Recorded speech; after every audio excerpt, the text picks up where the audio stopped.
Namo Bhagavate Vasudevaya. Padeshu Sarva Bhutani Pumsa Stiti Pado Vidu Amritam Shemam Abhyayan Tri Murdno Dhyai Murdasu.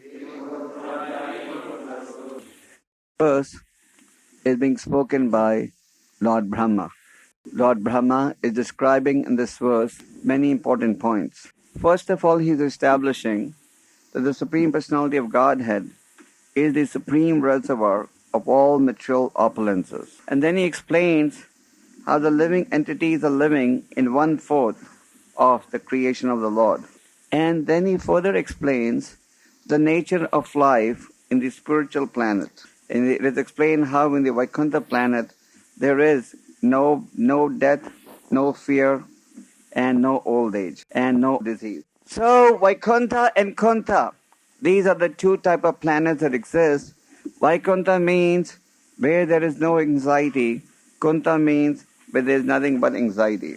So the spiritual energy of the Lord, or the spiritual planets, that comprises 3/4 of the total creation of the Lord.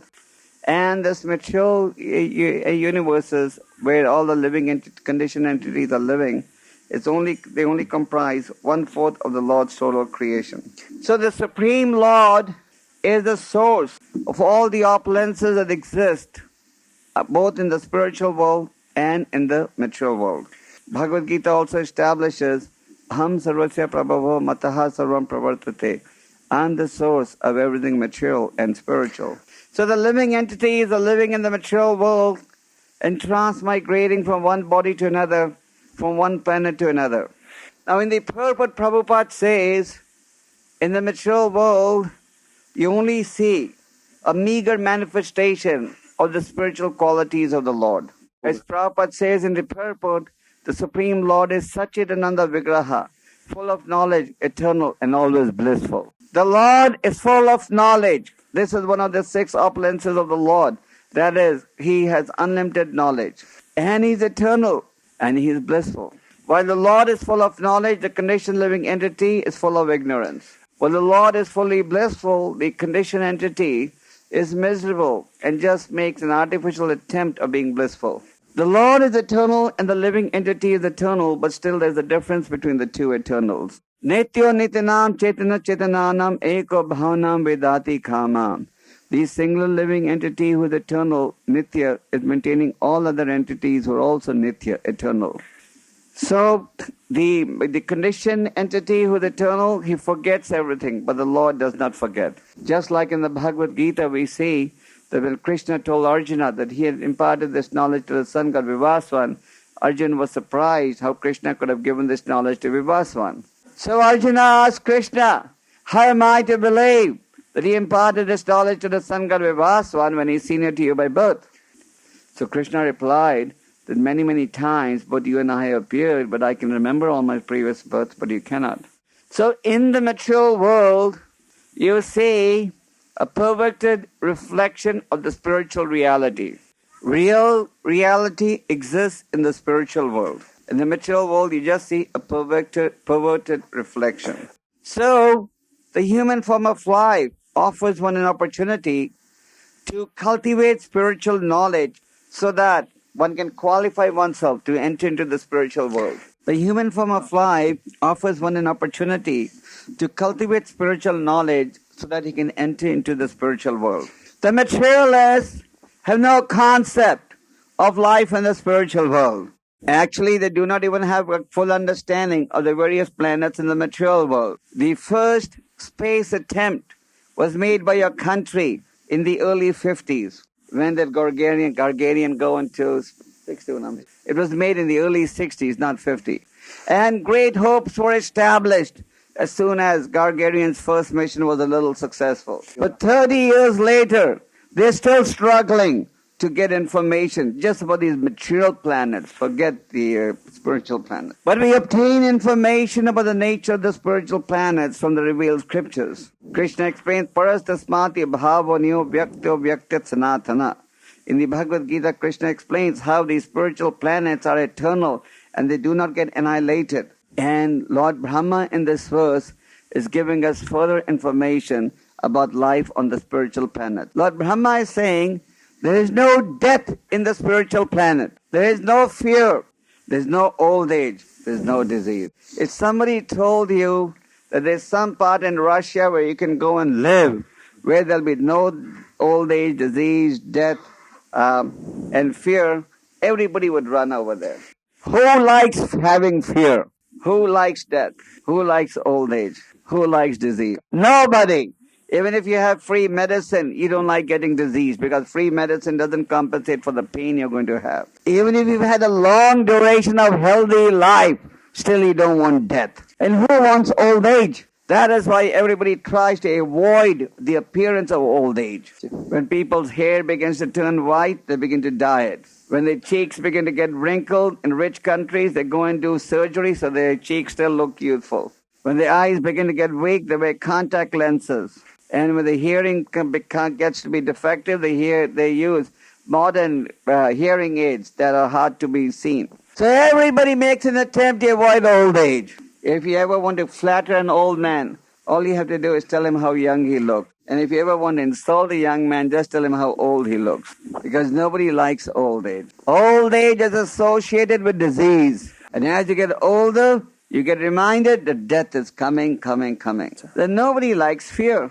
There's so many different layers of fear that we experience. There is the fear that somebody may not steal into my house, so you lock the house. One businessman is fearful that another businessman may not take his business away. One nation is fearful that another nation may not attack us. So even when these nations have no money for food, but they have money to buy weapons. So there's so many different types of fear.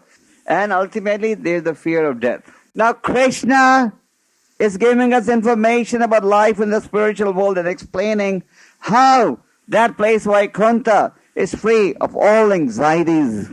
Just like if you go to a travel agency, they give you a brochure that gives you a little indication of what life is in these different countries that you may be planning to visit. So the Vedic scriptures are giving us summary explanation and detailed explanation about life on other planets, life in the Vaikuntha planet. Why is this information being presented? With the purpose of attracting the conditioned soul to wake up to a higher life that is available. The business of the spiritual personality is to remind everyone about his real home, which is in the spiritual abode of the Lord. But unfortunately today, civilization has become so degraded that even when they're educated about this high philosophy, they still do not want to take advantage of it. Prabhupada used to give an example that one man was so absorbed in flying a kite, he was about to fall off the roof.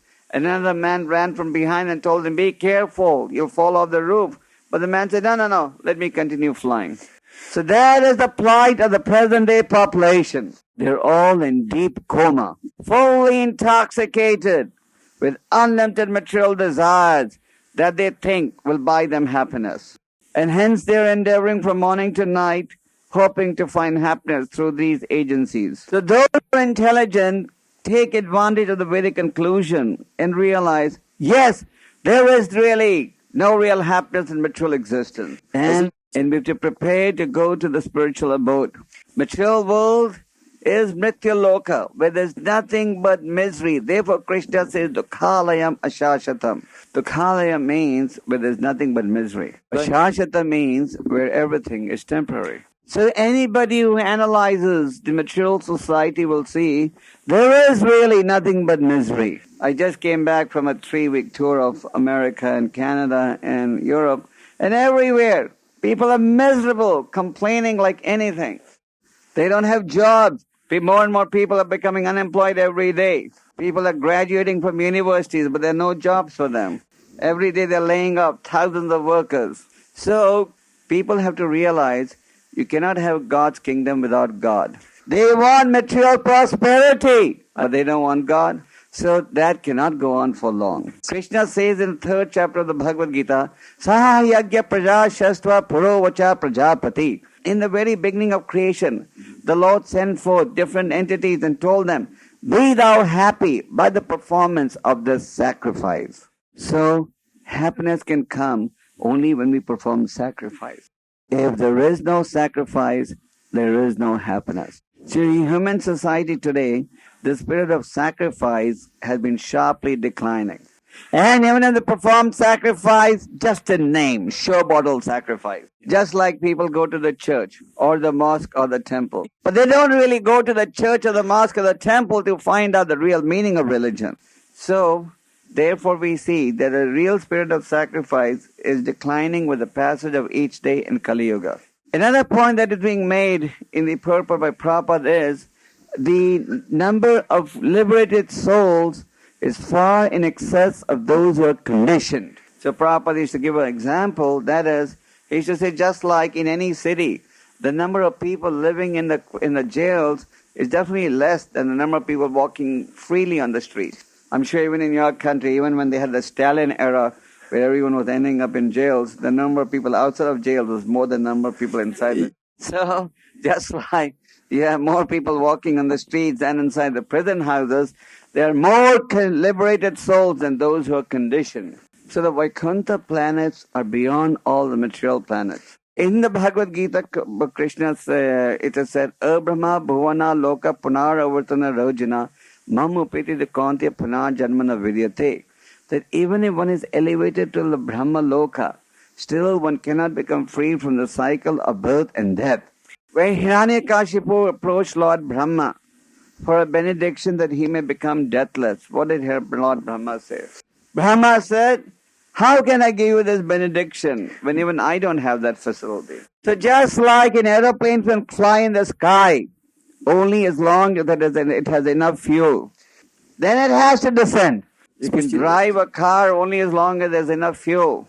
You can stay in a country only as long as you have a visa that permits you to stay for a particular period. You can only stay even in the upper planets where the opulence is more than his early planet as long as your pious karma allows you. So, one who's intelligent, he doesn't even want to go to the upper planetary system. The Satvika planets may give you a longer duration of life and more sense enjoyment. But one who's intelligent, he doesn't make any plans to even be elevated to the upper planet. Because he knows that even being elevated to the upper planets is temporary. So one who's intelligent takes to the process of service to the Supreme Lord. Because Krishna says, unless one renders devotional service, he cannot return to him. Bhaktya mam avijananti. I can only be known to the path of devotional service. Through the other paths of self-realization, they may be elevation to the upper planets, but true love of God is the only medium by which, true devotional service is the only medium through which one can enter into the kingdom of God. That is why this Srimad Bhagavatam is focusing only on one theme. There's only one theme in the entire Bhagavatam, and that is a theme, how one must render pure devotional service. Because this is the only thing that can satisfy the individual. The living entity being spiritual in nature can only be satisfied by the execution of spiritual activity. Material activities may satisfy one temporarily, but it cannot satisfy one permanently. Rupa Goswami says the nature of material happiness is such it can end at any time. Therefore, one who is intelligent, he does not hanker for material happiness. Rupa Goswami has also said, Kamadinam katina palita dhurni desa. I have been trying to satisfy my senses since time immemorial, but there is no satisfaction. So, therefore, one who is intelligent, one who is cultivating spiritual knowledge in the association of devotees, he does not want to get entangled in material existence. Therefore, Chaitanya Mahaprabhu, in describing the 6 processes of Sharanagati means to surrender, he explains, one who is serious in the spiritual path, he should only accept what is favorable for devotional practices and reject what is unfavorable. Just like in order to lead a healthy life, you only eat what is good for your body. If somebody tells you, eat this food stuff, and this food stuff you know will make you sick, will you eat it? You will not eat it. If you know that's going through some area, you're going to get robbed, are you going to walk on that street? You won't walk on that street. A businessman, if he knows by the execution of a particular transaction, he may lose money, will he execute that transaction? No. Similarly, we should not engage in an activity if it's going to be an obstruction on achieving the real goal of life. So this is not a difficult rule to understand. Accept everything favorable, reject everything unfavorable. And when you are in doubt if a particular activity will be of assistance on the path back to Godhead or it will be an obstruction, then consult the Guru, the Sadhu, the Shastra. Do not act independently. And understand that Krishna is the protector and the maintainer. We must recognize that Krishna is the eternal well-wisher of every living entity. Therefore, life should be so molded that we depend upon Krishna. And there must be humility in the execution of devotional practices. Therefore, Chaitanya Mahaprabhu has said, Trinadapi sunitena tarorapi shaishununa manina manadena kirtanadi sadahari. That if we want to be in a position where we chant the holy names of the Lord, then one must consider oneself to be lower than the star in the street, more tolerant than the tree, and devoid of false sense of false prestige. And there must be self-surrender, that body, mind, words, everything to be used in service to the Lord.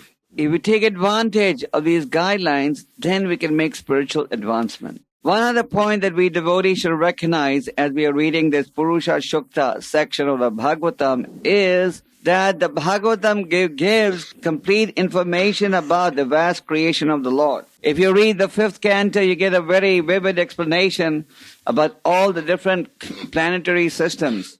Now the materialists, they acknowledge that there are other planets and other planetary systems. But unfortunately, they do not acknowledge the spiritual technology needed to enter into these planets. Pure technology will not be able to transport you to these planets. The present-day materialists could be compared to the attempts of Ravan. Long, long ago, there lived a personality who had 10 heads and was called Ravan. Ravan means one who gives pain to others. So Ravan was making plans to build a staircase to go to heaven. He wanted to go to heaven, but not by performing pious activities. He said, I'll go to heaven on my own attempts. I'll build a staircase to heaven. So the present-day materialist, they are also attempting to build staircases to heaven. They are planning to build a staircase through having mechanical devices. But they're not going to succeed in these endeavors. The way to go is, as Prabhupada said again and again, a spiritual process. In Easy Duty to Other Planets, Prabhupada says that no one should think that our devotees are behind in any way. Prabhupada says the materialists are attempting to go to other planets where the devotees on this early planet are just chanting Hare Krishna. So people may not think that we are outdated. Prabhupada concludes that the devotees are ahead of what the materialists are trying to achieve because they've already gone. They already know through the scriptures what type of life there is on other planets and how to enter into those planets. In the material world, everything is influenced by time. Therefore, you have birth, death, disease, old age. Something is new today, but tomorrow it becomes old. But in the spiritual world, the influence of time is not there. So we must understand the difference between the material world and the spiritual world. And one must understand the foolishness of trying to squeeze happiness in a place which has been branded as a place of misery. In the material world, you have to endeavor to become happy or rich. You have to work very, very hard, just like the materialists today. They have to work on 2 jobs, 3 jobs to pay all their bills. You may see pictures of materialists in the Western countries having 2 cars, big houses. But in order to pay all these bills, both husband and wife, they have to do 2, 3 jobs. But in the spiritual world, you do not have to endeavor for happiness. The whole atmosphere is surcharged with happiness. And happiness, because the whole nature of existence in the spiritual world is happiness. Therefore, Anandamaya Bhyasat, this is what the Vedanta Sutra says. That is, the spirit there is full of happiness. And the happiness in the spiritual world is always increasing. Even when material happiness increases, at a certain point it stops to increase and it disappears. But this spiritual bliss can only be found in the spiritual world. Now, just like everything has a price tag, this entrance into the spiritual world also has a price tag. Krishna in the Bhagavad Gita promises you full protection, but he only promises you full protection if you surrender to him. So this is the price tag, surrendering to Krishna. And surrendering to Krishna means only doing what Krishna wants you to do as manifested through the parampara and not doing a nonsense activities, which we have been engaged in since times immemorial. So we should be serious about Krishna consciousness, not waste even 1 minute, because a minute wasted cannot be purchased with the wealth of the whole world. Follow the process of Krishna consciousness enthusiastically and preach the glories of Krishna consciousness enthusiastically. Vaishnava is enthusiastic to practice, enthusiastic to preach. He is enthusiastic to practice because he knows this is the real thing. In the material world, they have a soft drink called Coca-Cola Company. So they have an advertising slogan, Coca-Cola, the real thing. But that is bogus. Krishna consciousness is the real thing. Everything else is false. So we should be convinced that the real thing is Krishna Bhakti, not illusory activities. And we should be convinced that everybody else can be happy also through Krishna Bhakti. Therefore, we have to be enthusiastic to preach. Unless you're enthusiastic to preach, how will the unfortunate people become fortunate? How will those who are blind develop vision? How will those who are unhappy become happy? So just like we all feel fortunate for having been saved from a terrible material life, we also have to make others fortunate. And we can make others fortunate by being enthusiastic to preach. In all the various forms of preaching, the principal form of preaching is, what is the principal form of preaching? Book distribution. So everybody knows this in our Krishna conscious movement, whether you're a new bhakta of 2 days or whether you're an old bhakta of 20 years. The book distribution is the principal form of preaching. Prabhupada hammered this in our heads, that book distribution is the principal form of preaching. In his darshans, letters, purports, this theme was emphasized. So we have to meditate how we can distribute these books to make people happy. And if you're enthusiastic and and determined to do it, then Krishna, who is in the heart, will make us the instrument. So we'll talk more about this in the next class, about book distribution. Hare Krishna. Sometimes we have Krishna people, there's a excited statement of Shastra, even though it's logical. There was a lot of logical arguments and logical arguments to make people understand that there should be some spiritual reality. Because we don't understand Shastra with just exact logic. We learn a logical way to tell them that there should be some spiritual reality. So, yes, there are many people who don't accept Shastra. So when you talk to these people, you don't have to necessarily tell them this is Shastra. Tell them these are ancient books of knowledge. When I was once Prabhupada was talking to me in Bombay, he said, Bhagavad Gita, this is not a religious doctrine. This is real education. So tell them this is a book of education, a very ancient book of knowledge.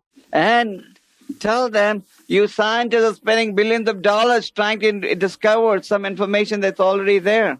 Of course, there will always be some people who won't accept Shastra. But I think if we preach convincingly, then we can make them realize that Shastra is real. People can see how material knowledge has failed to deliver the goods. How should the devotees start preparing for Prabhupada marathon right now? Actually, devotees in ISKCON are always on a marathon. You should start thinking about Prabhupada marathon by understanding the importance of saving the conditioned souls. Prabhupada said, as long as book distribution goes on, I will never die. If you want to please me, then distribute my books. So we should start absorbing ourselves in the importance of saving the conditioned soul. Like in your country now, people virtually have no faith in any type of ism. First they put their faith in communism. Then they thought, after 70 years they realized, no, we put our faith in the wrong people. So now they put their faith in capitalism. But after 1 year of capitalism, they're getting more frustrated. So we have to tell them, this is where you should be putting your faith, Krishnaism. Tell them we have an alternative. Yeltsin thought he had an alternative, but we have a better alternative. And so absorb yourself in the importance of book distribution. And you should never forget, the enthusiasm to succeed in book distribution will come from purity. And purity comes from chanting. Attentive chanting of the holy names of Krishna. The more you chant, the purer you will become. We'll talk more later, yeah. Okay, I think it's getting a little late now. I don't want to... So we'll stop over here, huh? Hare Krishna.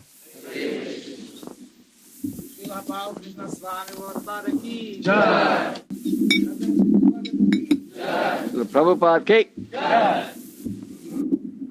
Last question. Any other questions? I used to hear an opinion in the temple that there are different grades of gurus, and upon the grade of one's guru, it depends which influences one's spiritual advancement. I cannot speak for other organizations, but I can only speak for ISKCON. In ISKCON, all gurus are delivering message from the same source, Prabhupada. Of course, amongst devotees, there are different degrees of advancement, but the medicine they are giving is the same, and it is coming from the same factory. So anyone who takes the medicine as given by the guru will get exactly the same result. Of course, it is natural for every disciple to think very highly of his guru, but one should be respectful to all the gurus, all the Vaishnavas. If we are just respectful to our guru and not the other guru, this will not please either the guru or Krishna. The spiritual advancement you make will be dependent upon the medicine you take which the doctor gives. There were so many disciples of Prabhupada who did not take the medicine Prabhupada gave. And on this whole planet, there will never be a spiritual master as powerful as Prabhupada. But because they didn't take the medicine, they fell in Maya. Some took the medicine and they advanced. So it depends upon the faith and the intensity with which we take the medicine. But all gurus are giving same instruction, and based on one's faith, one chooses and surrenders to a guru. And surrendering to guru, this is a serious business. So it should be done carefully, not whimsically. And then one should take the medicine but with full faith. Okay? So, Prabhus, I thank all of you very much. I'll see you all after a few weeks or few months. Hare Krishna.